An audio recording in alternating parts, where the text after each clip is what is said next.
દેશમાં બેટી બચાવો ઝુંબેશ ચલાવવી પડે છે, ત્યાં એમને આ ધરા પર અવતરવાની મને તક આપી છે. માટે હું કહીશ કે બેટી સાપનો ભાડો નથી પણ તુલસીનો ક્યારો છે. જરા આપણી આસપાસ નજર કરીએ તો કલ્પના ચાવલા, અરુંધતી રાય, શ્રીમતી પ્રતિભા પાટીલ અને આપણા જૂના મુખ્યમંત્રી શ્રી આનંદીબેન પટેલ જેવા જ્વલંત રત્ન, નારી રત્ન આપણી સમાજને મળ્યા હતા. દીકરો સ્વર્ગની સીડી કહેવાશે, દીકરો સ્વર્ગની સીડી કહેવાશે, પણ હું કહીશ કે બેટી તો માતા પિતા માટે પૃથ્વી પરથી સ્વર્ગ ઉતારી લાવે છે. આ વાત આપણે જાણીએ છીએ, સાંભળીએ છીએ અને સ્વીકારીએ છીએ. તો પછી માસૂમના અવતરણ પહેલાં જ ત્યાં શા માટે? આ પાપ શા માટે? તો ચાલો આપણે સૌ સંકલ્પ કરીએ, બેટી બચાવ દેશ બચાવ, બેટીની પ્રગતિ ભારત દેશની પ્રગતિ, બેટી કી સલામ હિન્દુસ્તાન કે નામ.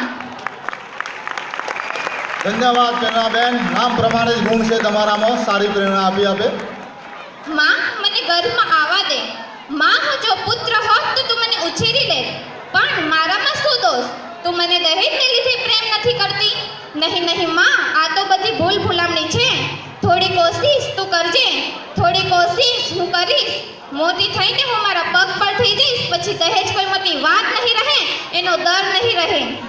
જો જે માં, મારા હાથમાં પણ મહેંદી લાગશે, શરણાએ વાગશે ને તારા આંગણાનું એક પંછી બનીને હું ઉડી જઈશ. તું મને અત્યારથી ન ઉડાડ.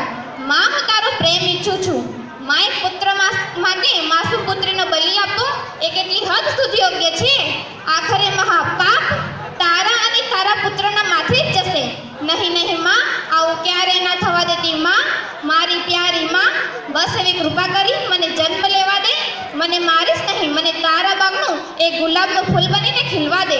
મને કરમાવીશ નહીં. પણ કોણ જાણે સ્ત્રી આ સમાજ પ્રધાનમાં જાતિ નિયમો હલણો સામે હાર માનીને હથિયારે ધમકી દીધા છે કે પછી પુરુષ બનવાની આંધળી દોડમાં સમાજમાં કઠોરતાનું કવચ ઓઢી લીધું છે.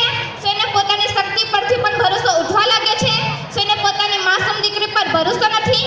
જો એવું જ હોય તો ધિક્કાર છે નારી શક્તિને, ધિક્કાર છે સ્ત્રી પણ હત્યાગરને, અને ધિક્કાર છે તેના માતૃ તત્વને. કારણ કે હું માનું છું, એક સ્ત્રીની ઈચ્છા કે મંજૂરી વગર કોઈ ડોક્ટર કે પુરુષની હિંમત છે કે તેની કુખને હાથ લગાવી શકે?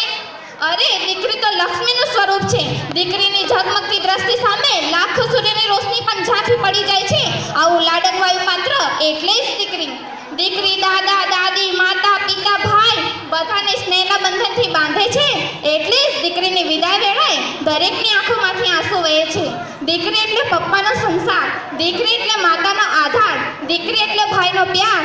આવો ત્રિવેણી સંગમ સાર્થક કરે એ જ દીકરી. જો દીકરો પિતાનું રૂપ છે પણ દીકરી પિતાનું સ્વરૂપ છે, જો દીકરો પિતાનું હાથ છે પણ દીકરી પિતાનું હૈયું છે. દીકરી તો રૂડી સમાજની મૂડી, દીકરી વિનાની જિંદગી અધૂરી. દીકરીના સમાજમાં ઝાડો માંડ, જાતિ જાનવા કદી ન કરાવો નિદાન.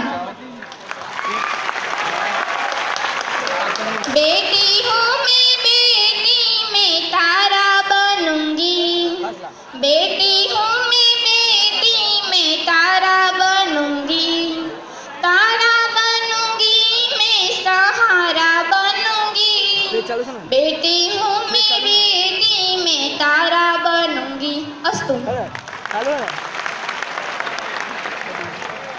धन्यवाद.